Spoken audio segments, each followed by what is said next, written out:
Time now to get the latest trends in dive retailing, travel, and training with Level Up, the podcast of Scuba Diving Industry Magazine.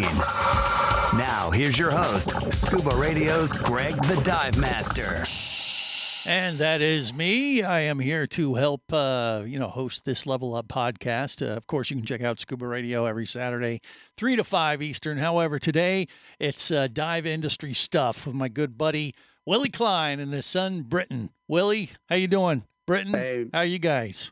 we are doing great here in Texas. Great.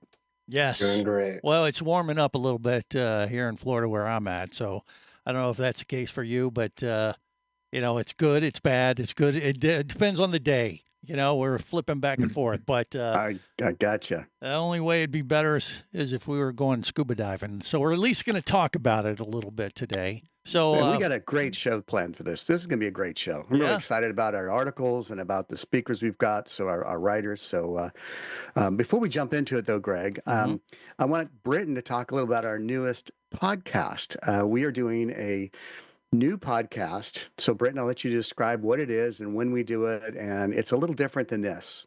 all right. Definitely. Yeah, it is a little bit different, but I'm very excited to introduce Marketing Minutes. It's our brand new weekly series that we've been working on.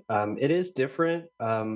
It's a shorter 5 to 10 minute focused podcast where we're talking with leaders in the dive industry about what's working in marketing, branding, and business strategies as well. But so far, we've had amazing conversations with Wayne Brown from Aggressor Adventures, Neil Watson from Bimini Scuba, and Carl Hamu from FogX. But I'm really, really thrilled again to be introducing Marketing Minutes. Coming up next Monday, we have at 1 p.m., we're doing a episode with Suuz Martinez from Scuba Durag. Oh, yeah. A U.S. manufacturer. I know Suuz.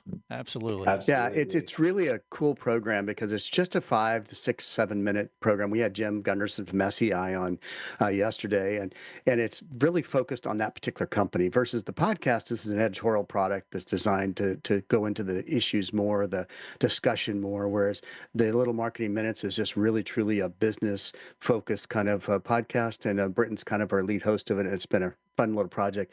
I got to tell you, we announced it. Was it Britton on the 28th? I think it was 28th. to about, Yep. I don't know, a dozen or so, half a dozen companies, Handful. advertisers, not Sure, yeah. advertisers, just companies that we thought would be interesting to have on the show.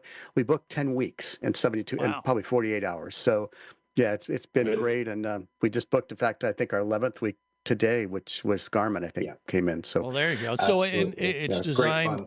obviously, as an offshoot of Scuba Diving Industry Magazine. But it's that just, but yeah, that element is live, right? So it's, It's 1 very o'clock live. Right. Central It's- Time, right? it's painfully live. Yeah. Yes. I mean, poor Wayne. I mean, he had to suffer through the first one. Oh my gosh! Yeah. We simulcast on our Facebook business, our Facebook personal page, and then Instagram, Mhm. LinkedIn, and YouTube. It's about 3,000 dive professionals live. To the audience, so it's a big audience. That's assuming everybody tunes in, which they don't. But Well, just saying, you know. the potential audience is there, and then it lives forever in our content. So if you get a chance and you're listening to this podcast, go check it out. It's kind of a cool thing. Yeah. It's So very that's different than this. Mondays, 1 o'clock Central, right? Yes. Okay. Mondays, Absolutely. 1 o'clock. And Yeah. every week we're upgrading a camera or a mic or something that's like, whew, Doing boy. something. Live without a Figuring net. something out. Yes. Just have such immense respect for you, Greg, for what you Well, go through every week. That's the thing. When you're doing it live, Live radio. it's, you see all the mistakes, Yeah. it's and there cool. can be quite a few of them. Painfully live. So with that, Personal. let's Yes. kick off our first speaker here. Yes, we have Gil Zeimer. Very good. First time ever. I got it right because he sent me his name phonetically. Yeah, I know. That's pretty funny. God bless you. Yeah, that's a Gil. great Gil. So he's featured on page 16 of Scuba Diving Industry Magazine's latest issue, How Dive Clubs Can Be a Dive Retailer's Best Friend. So how can dive retailers use clubs to their benefit? Gil, tell us. Well, thanks for asking. Good to see everyone. Yes. Um, Okay. Let me answer your question with another question. I often do that. Are you now or have you ever been a member of the dive club party? Sure. Because like clownfish and sea anemones, manta rays and remoras, turtles and cleaning stations, the symbiotic relationship between dive clubs and dive shops is a beautiful thing, and I think it's a real win-win for everyone.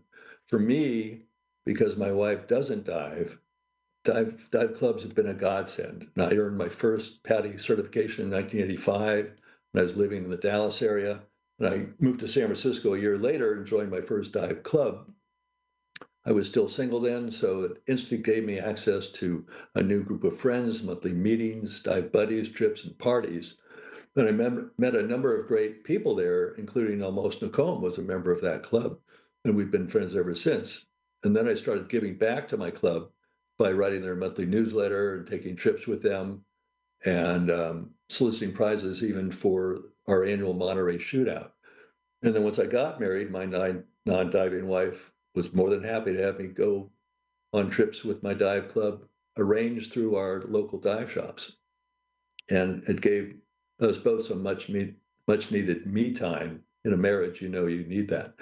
And then later, when we moved to Marin County, I joined this club, Marin Scuba Club, and I still go on trips with them through our local dive clubs. Members of our club even just did a free diving class in San Francisco under the Golden Gate Bridge, ocean free diving through another dive shop that we're affiliated with. And at both dive clubs, we work closely with the dive shops. We invite them each once a year to come to our club to present and show us the latest gear that's out there from all the manufacturers, the latest breakthroughs, tell us about their upcoming trips, and we sign up for them. So, and also Marin Scuba Club is where Blue Friday originated with one of my dive buddies. So to fully answer your question, dive clubs and dive shops go hand in hand. They're married, and every shop should be affiliated with multiple dive clubs, and every dive club should be affiliated with multiple shops. I like it. That's great. It's a good marriage for most of the time. Every once in a while, does it go off the rails? But you have makeup sex and everything's good, right? What do you call it when you have 3 or 4 wives? Polygamy, right? Oh, so hey now. if you got 3 or 4 clubs in one shop, there you go. So well, actually, he is in California. A little wild out there. I couldn't help myself. But for my article, I had interviewed our friend Jeff Cinciripino, and he gave me some pointers that are in the article as well about how some clubs they're afraid of some members being poached from one club to another shop, but that happens. Yeah, we used the dive club was a great way to keep people diving. We were a small shop, and we were teaching every weekend. We were working, and it was hard to take people diving. So we would push people towards the dive club to keep them diving, and it really worked out well for us that way. A great relationship. Yeah. Well, I kind of look at ScubaRadio every week as a giant dive club. Yeah, that's so true. We're kind of poaching them all, I guess. But, you're like an umbrella scuba club, which is, dive club, just kind of like a dive shop would be in their local town in a way, right? That's so true. Yeah. Yeah. So true. Thanks, everyone. Yeah. Thanks, Gil, for such a great article. And I'm going to do a preview next month. He's writing a great article for us on a chain of resorts that have diving that focus on the green aspect of our industry, the blue. This is continuing for the series. So that's Gil Zeimer, by the way. Just so there you go. We get it out there one more time. If anybody needs a good copywriter, this is one of the best right there is. Absolutely. Thank you. Okay, up next we got our good buddy Alex Brylske, I believe, and page 29 in Scuba Diving Industry Magazine, using sunscreen to do the right thing for the planet and your own health. So how are sunscreens now helping corals, Alex? What can you tell us? I'll get to that, but a couple points I'd like to make beforehand. I had a great opportunity to spend an entire afternoon at Stream and Sea with Autumn, and her factory is only about 30 minutes away. And it was really enlightening. What a wonderful company that is. And I wanted to start off by talking about some misconceptions in this whole idea of reef safe, in that it means nothing. Although the FDA regulates sunscreen, the term reef safe is just a marketing ploy. And as evidence of their approach, they invested significantly in creating and having validated what they have introduced as a they call it the RDF, the Reef Development. I think it is, but anyway, it's a verification that a product is indeed not doing any harm to the reef. And so their hope is that more companies will adopt these criteria and truly make that reef safe indication meaningful. So that was kind of interesting as well. The other point that she made in my interview with her was that there are two types of sunscreen. There's a mineral based and there's chemical based. The chemical based formulas actually penetrate the skin, and there is concern about issues such as endocrine disruption, et cetera. Just getting into the bloodstream, et cetera. Whereas the mineral base essentially are just reflective. They don't penetrate if they're produced properly. And so there are some additional benefits above and beyond what I think most people realize. And of course, Stream and Sea has been around for quite a while. But this new initiative with Coral Care is really, really, really interesting. And I make the point in the article that we all strive to be low impact. And this is an opportunity to become what we term positive impact, because it's a win-win. It's a better product health-wise. And as I'll explain, it is also benefiting the environment, not just not doing damage. And what she did is she partnered with Dr. Michael Sweet, who's a very well-known microbial ecologist at the University of Derby in the UK. And they went through a experiment to test and verify the content and the efficacy. And in fact, his paper is in review now for peer publication. And they verified that the nutrients that they put into the formulation can promote the growth of corals anywhere from 8 to 25%. And so this is not hype by any stretch of the imagination. What they put in there, currently it's proprietary, but I think it will not be if it's published. These are minerals. It's not ground up krill or anything like that. And these are nutrients that indeed help coral grow.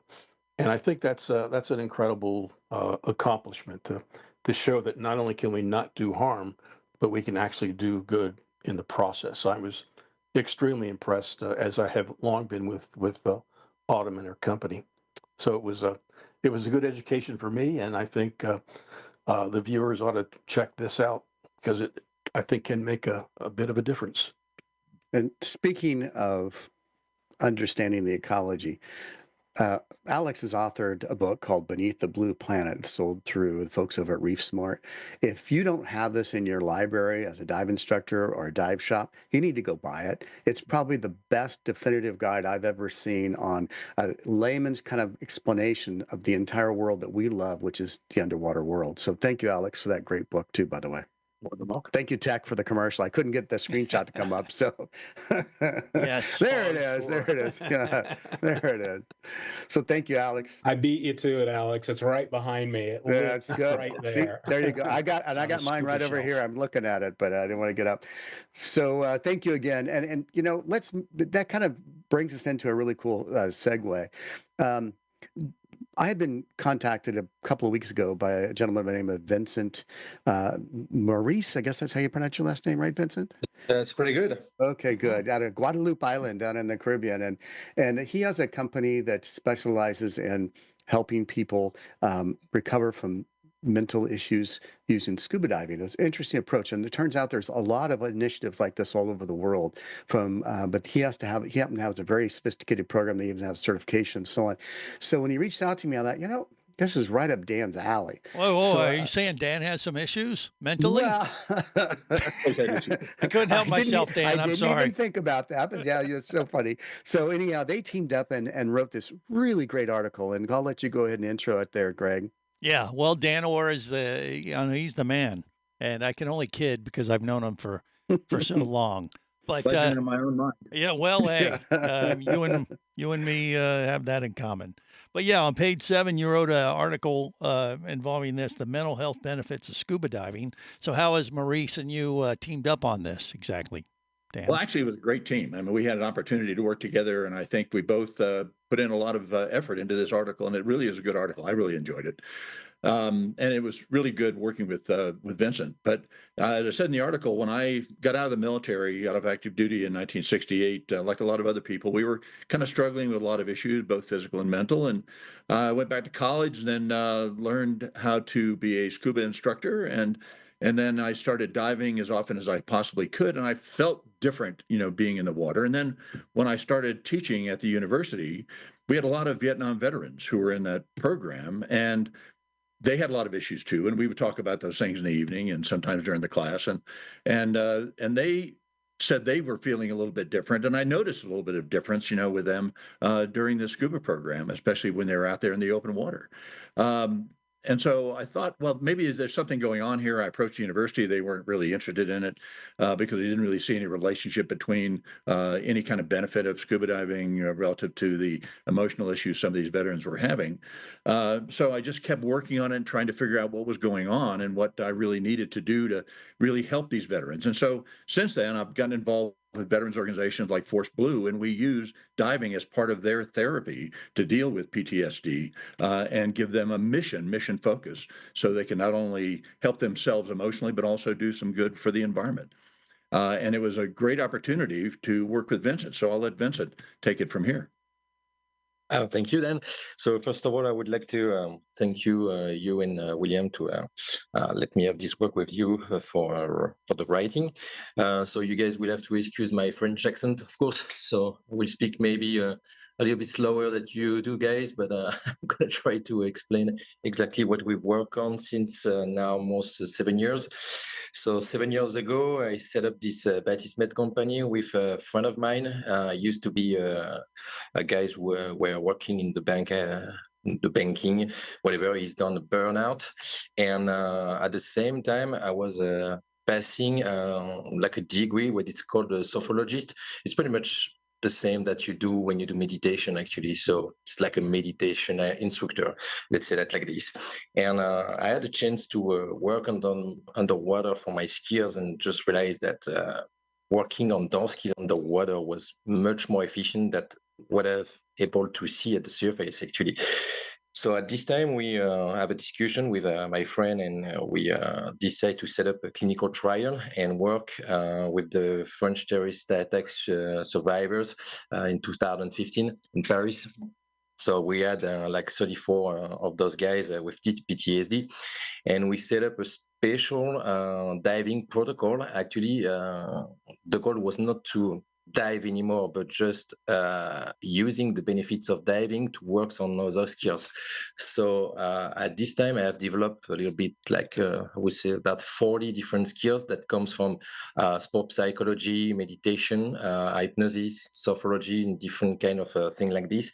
And we try to bring those skills that we know that were already working at the surface, but we try to bring those skills underwater, because working in a naturally buoyant without any sound or radio, like a different stimuli that you can have at the surface, being in your body and not thinking anymore the same way that you think at the surface. So there was an idea to say, let's try to have a special protocol and see how it works compared to just normal diving. And we had really, really good results. So after this clinical trial, we published in some magazine, actually scientific magazine, and we've done another trial with the French military who were also suffering from PTSD.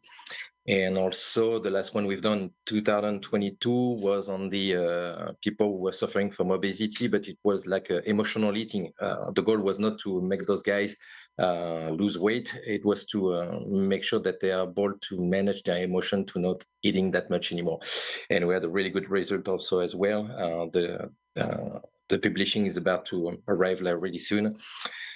So diving, we know that it works really good. All you guys, I heard you just before, and we know that going underwater works pretty well. And then we can use all the benefits of the blue earth, let's call it like this, and make sure that we can potentialize. I don't know if you can say that word in English, but it's to make things more efficient underwater, that you can work at the surface. Because, for example, doing meditation with a guy on PTSD at the surface, it's quite difficult to make those guys concentrate on themselves, because they are always in hypervigilance. But underwater, they just focus on themselves, and then we have this time to work with them. Actually, that was the French military guys that were telling us that underwater they were not thinking about their trauma anymore. And I say, you just gave us like 1 hour that we never had for the last past 2 years. 1 hour that we don't think about the trauma, people burning, dying, and everything. And that was a nice testimony for those guys, because we know that during the diving time, the brain is just working differently. 2 days ago, I had a meeting with a guy, it's a neuropsychologist, neuroscientific, from Canada, called Mario Beauregard, and we're trying to work on how the consciousness works underwater, and we know that it works differently. Actually, the cognition is really different. There's so many things that you can work underwater that you can't do at the surface, actually. So the Batismet protocol is set up like this, and I just come back from Canada, where we had our first instructor training 2 weeks ago. So that was nice as well. That's pretty much it. So Vincent, if someone wants to learn how to do your program, I assume they can find all that out through your website? Yeah, they can find the website. We have a French one and an English one. So when we publish this podcast, look in the comments under the timeline. We're going to have a link to his website, so people can find it very easily. Yeah, I'm going to have to click on that myself. I mean, he just said, it allows you to shut out the noise, and I think any diver would know that after they've done it a while. But you just said that it'll help you lose weight. Oh boy! Oh my! We've got a $1 million idea right here. We just figured out how to fix our industry. And Dan, also speaking of fix our industry, what was the book you just recently published? Because you also published something. 101 Tips for Recreational Scuba Divers. And where can somebody find this book? Because I don't even have it. Best Publishing. Best Publishing. Okay. We'll add something else. Whenever you send out a link to the magazine, I'll put that on my Facebook page. Well, I did that with this issue, this article, and a guy came on who's a scuba instructor, and he said he's experiencing the same things, that he gets that relief from the stress of everyday life by being underwater, and the more he goes underwater, the better he feels. So it really has gotten some resonance with a lot of people out there in the industry. Mm-hmm. That's great. Yeah. I've always said if more people scuba dive, we'd have no wars. That's true. Boy, wouldn't that be nice? I think everybody happier. So that's a great segment. Thank you, Dan and Vincent. And now I'm going to jump the gun, and I'm going to say, welcome back, Tech Clark, a.k.a. Who's that guy on TV that has the beard and is a mercenary or something? Anyway, one of the happiest divers I know. Happiest guy around, that's for sure. Thank you, Tech, for writing this great article. And I'm going to steal the thunder from Greg for a second. We talk as an industry all the time. I'm on the DEMA board of directors, and it's a constant conversation. How do we grow our industry? How to reach the next generation?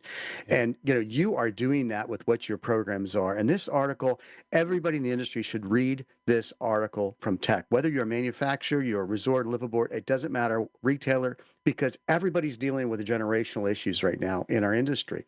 And this is absolutely brilliant. So, it's on page 24, How to Embrace Gen Z. And I'm not even going to ask a question because there's so much to talk about in terms of Gen Z. And you bring some really great points to light in your article. Yeah.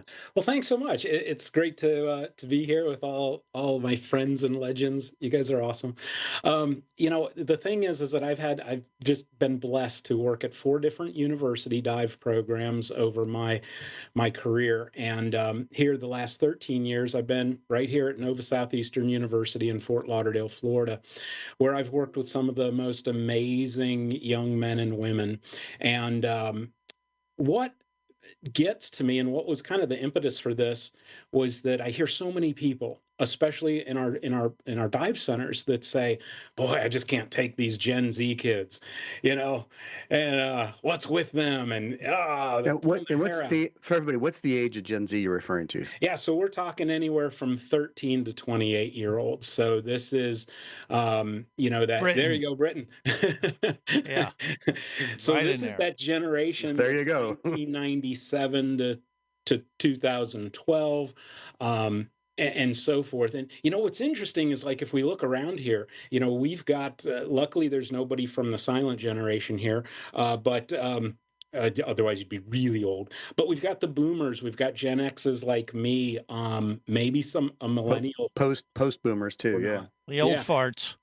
Yeah, because I'm on the edge, so I'm post. I'm not a baby boomer. I'm post boomer. There you go. I always say I'm hip to their jive, and then they look at me oddly. Yeah, like dynamite, right? Sorry, Tech. The cool thing about that is that we've got this group that is very different, very different. And so some of the things that are so different about them is what we really need to embrace. And the first thing to do is just to understand. First of all, is like this group, their whole thing is diversity. Their whole thing is inclusiveness. They are what's called digital natives. That means they grew up with technology in their hand. And some of us are still trying to figure out how to use our iPhones, right? So, I mean, this is a very, very different group. Now, they also absolutely love to travel. They do social differently because the social is social media, and they will do that. And we could sit back and be like, you're on your phone too much. You play too many games, and we don't like that. And then the other thing is, we don't see, and a lot of complaints we get are like initiative. Oh, they don't take initiative. They don't see in advance. They kind of just wait and are back. But folks, here's the thing, is that, you really have to understand that this came from the parents, not the kids. And so there's a couple amazing books out there. The Coddling of the American Mind is one of them. Generation Z Unfiltered is another. And I reference these all the time because it's really that when you look at this, one of the authors put it this way, that you should be preparing your child for the road, not preparing the road for the child. And that's what happened. That's that term that you hear about snowplow parents and lawnmower parents, where they made everything easy on these kids. So here's the thing.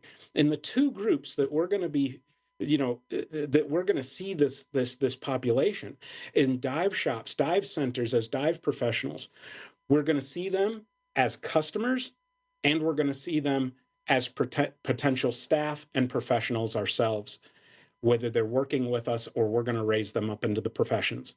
That's our two groups here. And what we've got to understand is a couple things. On the prospective student side of the house, they love to travel. They are super frugal with their money, but they're good with their money. They will want discounts, but it's not a bad thing.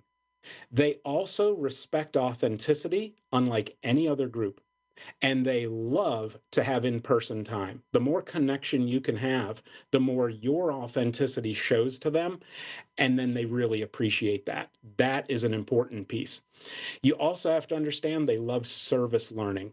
Anything that ties in with the environment or conservation that we can do within diving, they will go for it. Whether that's trips, training, just trust me, they absolutely go for that. And then on the work side of the house, here's the big thing. You might be right. This is the generation that is prone more to anxiety than any other generation, but they also need mentors. And a lot of this is because they are getting in that isolated space. They're getting in digital technology. They're getting in things. And then when they don't see to do something, it's because potentially at home, they've been groomed away from having hardship and difficulty. You might be the mentor in their life, the coach in their life that they need to put them through some paces on challenging things, risk management, customer service. They're not used to it. Be that mentor, and I guarantee this will be one of your favorite populations that you could work with and have working for you and with you, and students. And they are our future, everybody. We need more of them at the DEMA show. And so embrace them. Embrace them. They're absolutely glorious people. I love them. Wow. That's great. Yeah, that's good stuff. Great. Yeah, and nice. Now I understand Britain a little bit more. Thanks. Well, you know, parenting problem happened there with it written. Well, you know, we just celebrated. I don't know. We just celebrated 28 years of Scuba Radio, and one of the questions I get a lot on the show, especially off the air, when people ask me, you know, how do you keep things fresh and that kind of thing, I go to the younger folks, and it's like I've done a few things over the years. I've traveled quite a bit, and nothing gets me going more than taking someone who's never been there, like some of these younger folks, whether they're Gen Z or whatever, and just showing them the ropes, taking them under my fins, right? Well, and we feed off of that energy, and it keeps it fresh, you know, for someone like me that's been around the block a time or two. You think? And they are such quick learners too. Yep, That is what's just sweet. Well, that's so true. You know, our marketing minutes is really born out of Britton's head. You know, he loves the podcast, but we wanted a way to connect in a different way with companies, and that's what it is. So you're right. There's so many great tips. And by the way, those two books you mentioned are in his article on page 25. Tech, we're also going to put those into our timestamp as well, because those are really great for references. So I appreciate that. Thanks again. And you are welcome to write for us every single month. I'm telling you. Cheers. Thanks so much. Okay. Good stuff, Tech. Always. All right, moving on. Our next guest, Jeff Cinciripino. I got it out there barely. Good job. Yeah, page 26 in Scuba Diving Industry Magazine. POS systems, the heart of your operation. Now, POS, what it means to me and what it means to you might be totally different, Jeff. So, care to explain that one first? We kind of use them interchangeably. Okay. All right. But that's okay. Yeah, POS, point of sale systems for us. For this article, that's what it's all about. And you know, talking about Gen Z and things like that, if you walk into a dive shop and they still have a cash register behind the counter, you know what you're in for. But point of sale systems are really, I think, the heart of your operation. You're the soul as a dive shop owner. You bring the passion for diving there, but you need systems to really run the operation. And point of sale systems, they started out replacing the old cash register. You know, punch in the buttons, the drawer opens, things like that. Now they're all about completing the sales transaction and collecting the money and things like that, but they can be a whole lot more, from customer relationship management, inventory management, customer service, things along that line. And you know, Small Business Administration talks about it being one of the most critical investments you can make in a small business is your point of sale system. So there's some considerations to take in. You can go with a non-industry based generic solutions like Shopify or Lightspeed or things like that, Clover, or you can look for more industry specifics. And industry specifics give you a little bit more of an advantage in running your business. And for us, the big industry specific point of sale systems is Dive Shop 360. And Dive Shop 360, if you go to DEMA, you can see them there. There's not a lot of other point of sale systems that will be there for our industry. And they really came out of the dive shop world. It was built by a dive shop owner and ultimately morphed into this Dive Shop 360 point of sale system. But what it does, it's a end to end for you. It's industry specific. It allows you to not only do your normal sales, product, inventory management, and things like that, but also integrates things like courses, training, service, putting your service work requests in, things along that line. So industry specific is really something that a dive shop owner should be looking at, because we run 4 different unique businesses. We run a retail sales, we run a service, we run a travel, and we run a training department. So by integrating those 4 businesses together, we really get a lot out of it. But I think there's also some other things that I would say you need to really consider. Just like if you're signing up a new vendor or something like that, what's their technical support like?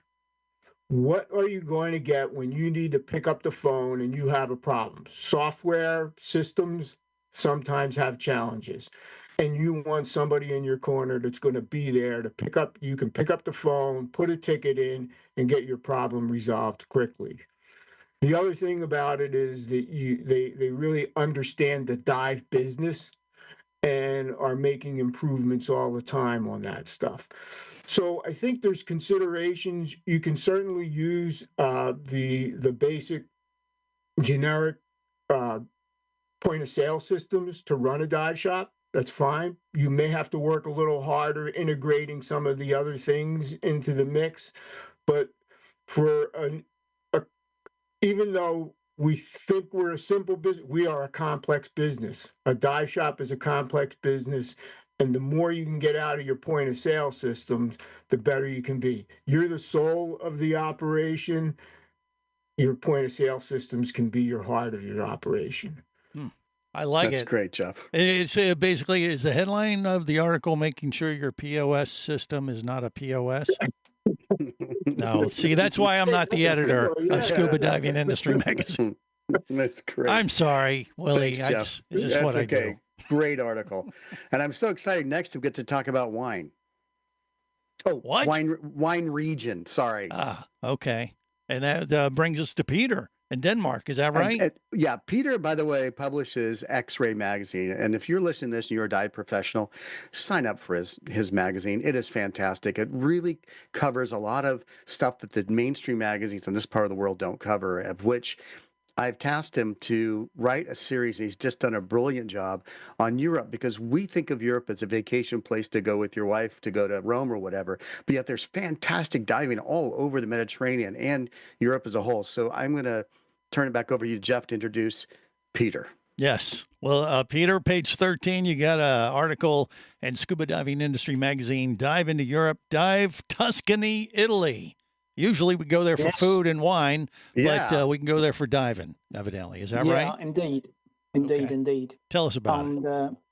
Italy is probably one of the best combinations in terms of cuisine, culture, and diving that you can get.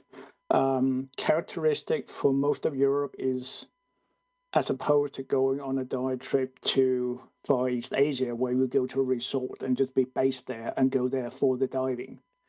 I always encourage any traveler coming to Europe to divvy up the time between some land excursions, some history, some food, some shopping, general sightseeing, and some diving. Is that combination that is the strength. Italy, in particular, and it's difficult to cover just in one session or one article, because Europe is not one country, it's a continent comprising of 49 countries, and each country in turn, in particular Italy, is subdivided into former states, which were usually sort of the entities that used to battle one another for supremacy. National states only came into being much, much later. So all up and down the Italian coast, you will have different regions, separate states, with their different traditions of food, their specialties, and also different dive sites. The dive sites do not necessarily differ much because, I mean, it's all the Mediterranean, but there are some hot spots that have brilliant coral, very, very colorful coral. It's called black coral because it's used for jewelry, but it's actually bright red, yellow, very, very pretty. And you have a lot of very nice fishes and stuff, and it's not far behind Southeast Asia, I find. I find it more interesting diving-wise than the Red Sea. Tuscany in particular, I find it interesting because they got indeed some of the great wines, the Italian wines, right there, wineries, and you got cities like Bologna, Pisa, yeah, and the landscapes are just fantastic. Off the coast, you also have the island of Elba, where Napoleon spent his first imprisonment when he was first deposed. And just as a case in point of some of the very interesting history that you can see in Europe, what happened. Let me see if this one. Oh, I was just fading over a different picture, but it's not really going over. Oh, God damn it. Sorry. It happens. That went my presentation. See, we need a Gen Zer to help out the technical side. Yeah, Brayden could have sorted it for you. Well, I have my OBS going here, and it's just presenting my nice slideshow, but I still just see myself. That's okay. That's in the fine. window here. But what here, maybe you can see it. Oh, you found some this treasure. Is a real treasure from a paddle steamer that was just full of gold that was sunk. Maybe I can hold up my iPad here so we can see it here. Oh, wow. That is real treasure, and this is one of the coins. It came from a paddle steamer that sunk in a storm carrying Napoleon's war chest. Wow. So that was excavated about 15 years ago, and I had the pleasure to actually go see it and see all this stuff come right out of those. And so this is silver, but it's all oxidized. I don't know how to clean it. Yeah. Here where I live, this is a flint tool. This is 13,000 years old. We can find this around our local dive sites in local. Wow. And speaking of local, you can't do that in any other place in the world, I believe. Isn't there a connection spa? between? Isn't there a spa like northwest of Florence that I think you wrote about in the article where you can dive an underground lake? Yeah. Yeah, it's inland. There is a spa in the mountains called Grotta di Usti. It's an old classical mansion, something like taken out of, essentially old movie. And inside this magnificent building, there's an access to a cavern that has a subterranean spa, like mineral water, hot mineral water that bubbles up. So they do all spa treatments and bubbles. And you can actually also don some dive equipment and you can take a walk in these caverns underwater. It's like unlike anything else. And you don't wear fins. You just wear like beach shoes because you walk on the cliffs and they're a little bit abrasive. So you just walk around, and sometimes there will be an overhead compartment, but it's like a long cavern with stalagmites and stuff. And then you go out, you get a spa treatment, and you go sit in a restaurant, and you get fabulous Italian wines and food and stuff. So you can go around the area, base yourself, like as I suggested, rent a holiday home, vacation home from one of the renters, and have a car, and you drive around visiting these different dive sites, and you sample the food and the wine. Sounds awful. So Peter, let me get this right. So if I walk into my local dive store and I just sign up for a trip for my wife and I come home and say, honey, would you like to go to Tuscany and go on a dive trip? What do you think the odds she's going to probably say yes? Mm-hmm. Yeah, that's pretty smart, actually. Right. Yeah. So if you're out there, think about Europe. Yeah. What do you think, Alex? Yeah, Alex has his hand up. What do you think, Alex? You have a wife that wants to go to Tuscany? We've been. Actually, let me explain. My friend and colleague, Fulvia Lamy, who founded SNSI, an Italian-based certification organization, invited us over about 3 or 4 years ago. And I spent 2 days diving Elba. They got me into a 7mm wetsuit. And it was, to me, it was reminiscent of California in terms of the environment more than the Caribbean, but it was quite unique and definitely worthwhile. I mean, the infrastructure on the island for scuba diving was amazing. I mean, the Italians are very much into scuba diving, and it was a great way because we went to Florence, we went to Lucca, we went to Siena, we went to Pisa. Wonderful. But the 2 days we spent on Elba were quite unique and distinct from being in Tuscany itself. So Yeah. Absolutely. Go to Thank you, Italy. Peter. Great article. Thank you very much. I really appreciate it. Yeah. I'm going to do a little segue here, Greg, and this isn't on our script for today, but we're dedicating this issue to Barry and his wife, Ruth Guimbellot. Most people in the industry might not know them, but for 25 years, they wrote for Dive Training. They wrote for Dive Industry, Dive Center Business Magazine. Very prolific photographers. And Barry actually was a 10th degree Taekwondo black belt and held here in Dallas an annual called the Big D competition that I actually competed in and got third place. But don't get too excited. There was only 3 of us competing in the class and the age I was. But anyhow, so I actually had gone to one of his tournaments years ago, and he's just a great people, lovely people, and you hope that when you leave this earth, that the industry remembers you. Yeah. And we're remembering him, and he's immortalized on page 17. So thank you. Yeah. Well, also, Willie, just so everyone knows, all those famous magazine covers of the front and then the back side view on Dive Training, I think. If I'm not mistaken, almost all of them. I think Barry did almost, more than any other photographer. So him and Ruth just did an amazing thing for the industry. Those always caught my eyes because you saw the front view and then you opened up the cover and you see the reverse view. So creative. Yes, so creative. Very fun. So the last thing I'm going to mention, unless anybody says you want to comment on that.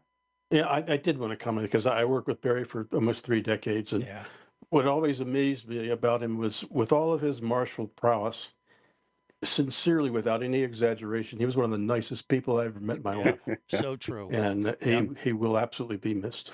Yeah, yes, our hearts are with kind person. Ruth, for sure. We always joke that we only saw each other if we were 1,000 miles away from home because we live 5 miles from each other here in Dallas. So, from the publisher this month, I wrote a really important article that I think is worth mentioning. The first thing that my good buddy Neil Watson asked when I told him we were going to do this magazine, he said, "Well, why?" Yeah, and Hey, that's just for the record. That's better than what he told me about our show when we first started. Good. He told his buddy after he had, he was one of our first guests on Scuba Radio 28 years ago. And he immediately got off the air. I told him to call some other people, see if they'd come on. And he called up, I think, Captain Slate down in the Keys. Says, "Hey, I just did an interview on this show called Scuba Radio with this guy, Greg. Super nice guy, but that'll never work." Never worked. But he didn't tell me that.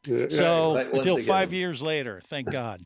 So there's a lot of talk in our industry these days about the age of our divers, age of our certifications, the industry is aging out. And, some people think that they're not dropping out, they're dropping off. I've heard that said before. But one only has to look at other industries that have embraced the age factor. And my favorite example is the golf industry.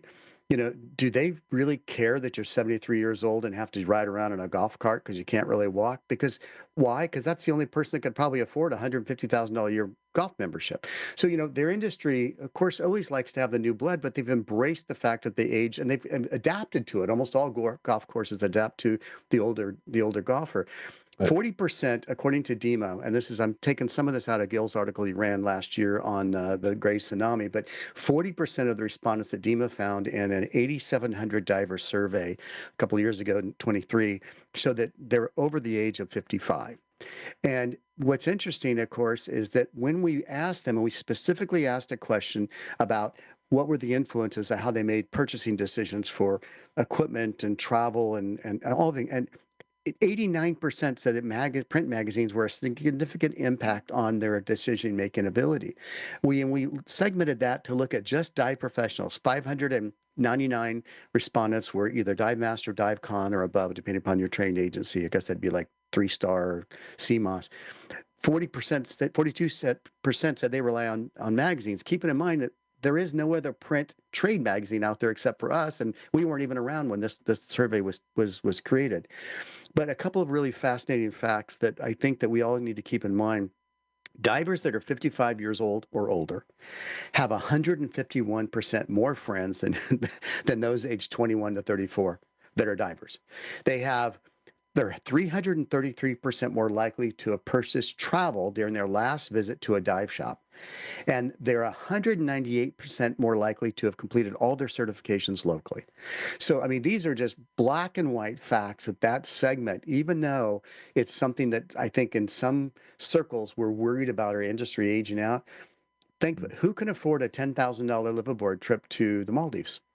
I don't know a lot of 24 or maybe even 32 because you're busy with young kids. And, it's only when you get in your 50s, you finally got teenagers or above, or if you start early, they're already young adults. Your career is the point you can take off 2 weeks to go on a dive. Yeah, old guys rule. Payroll. Yeah. So anyhow, I just wanted to point that out. Please take a look. It's a great read, and it's a fascinating article. Greg, next month for our April issue, we have Wayne Brown's continuing his business series, which has been fantastic on some incredible business insights. He wrote a book as well, and it's really kind of an outpouring of his mind and how he runs Aggressor. Al Hornsby, dear friend of all of us, great, brilliant man, has forgotten more about liability than most attorneys know in the world, is writing his continuous series on direct supervision next month. Dan is tackling a really critical problem, the lack of hyperbaric chambers that are just dwindling more and more. I don't know what we're going to do about this problem, if it's something we can fix. I already mentioned about Gil with his great article on a chain of resorts that are dive resorts that actually are blue or conscious. And Alex is tackling sustainable seafood next month. So some really cool stuff we got lined up. And of course, I'm going to pressure all of you guys to submit another article. Editorial is on the 10th. If you're listening to me, we'd love to have your submissions. And anybody have any last comments or questions before we wrap this baby up? Well, I think you're really right about the older diver because I do these older diver seminars regularly, and they're always filled for one thing. Plus, also, as you mentioned, they have time on their hands, they have resources, and they have the interest. They want to be able to dive and dive as often as they possibly can. I second that because I am one. Well, and going back to the stats, 87.1% of the divers that are 55 or older indicated that a magazine was significant influence on their purchasing decisions. So they still read print. Agreed. Yes, Gil, you have a question? Yeah. And I was never night certified, but on my past dive trips with my club, I noticed I was coming up first and everyone was coming up 20, 30 minutes later. So at the age of 75, I got nitrox certified last month. Because I'm going to Palau on Thursday and I want to stay down longer and see more. So you're never too old to learn a new trick. Yeah, that's right. Yeah, to reinforce, am I, okay, Yep. to reinforce, you're good. To reinforce Greg's point as well, Mark Young, when Dive Training Magazine started back in 1991, sent me a preliminary copy for review. And he never lets me forget this. My kind response to him was, Mark, this is a really interesting idea, but it will never work. And it lasted 30 years. And it lasted only 30 years. Only 30 years. Right. Well, thank you, everybody. Thank you so much. And Greg, thank you for being just an amazing producer of our show. I'm learning firsthand how incredibly difficult it is. Well, it's all fun, and it's good to catch up with our fellow dive industry professionals. Absolutely. Britt, and the you got new anything you want to close with? New generation. Nope. No, that's it. We covered it all. Right, Gen Z. You got it all. Let's wrap it up. I love it. All right. Well, that'll do it for this episode of Level Up, the official podcast for Scuba Diving Industry Magazine. I am Greg the Divemaster. Check out Scuba Radio every Saturday, 3 to 5 Eastern Time. But until next time, remember, it's always better down where it's wetter. This has been Level Up, the podcast of Scuba Diving Industry Magazine. Produced by Scuba Radio and the Cline Group. For more info, go to ScubaDivingIndustry.com.